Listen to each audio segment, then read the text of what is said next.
the last one that we did was in Germantown, and I don't know how much I'm at liberty of saying, but the residents had recently, in August of 2009, they discovered human remains in the woods behind the house. And the homeowner for years thought that there was something in that house, and whatever was going on in the house, she kind of thought now with the discovery of these remains had something to do with the person that they said shot himself back there probably about 5 years ago. So we did that investigation. We actually had to go there a second time, and the most recent time, which was in December of 2009, we ended up capturing probably the most evidence that I've ever seen in my 2+ years doing this. We had like 6 EVPs, something that we call a morph EVP that we captured. We captured an audio of wind chimes from inside the house going off by themselves. We actually had 3 successive photographs in the basement, where the first 2 actually had a shadow figure. In the first photograph, the shadow figure was pretty much from the bust on up. In the second photograph, you can see it regressing backwards into the photograph. In the third one, it's completely gone.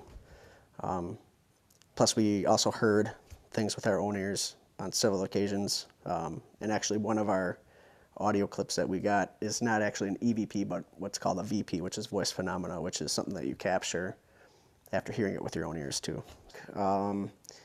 We've had, like I said, we had the 3 successive photographs taken in Germantown, where the 2 had the entity kind of recessing, excuse me, back behind our investigator that was taking the photograph.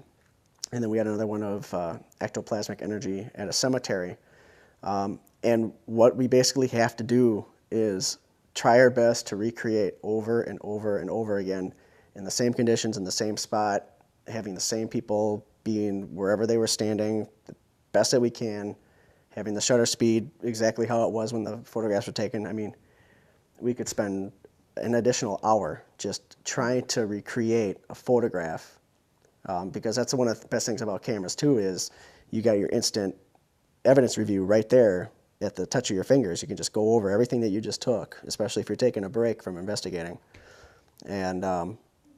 And we've been lucky that the 2 that we captured, we saw while we were investigating. And you just take the time to sit there and you think of everything. You think of where are things, how are things creating shadows, is there light sources somewhere that could have done this or that, and you just work at it and work at it and work at it, and until all your efforts are completely exhausted and you're left with no explanation as to why you got what you got, then, like I said, with my definition of paranormal, that's exactly what it would be.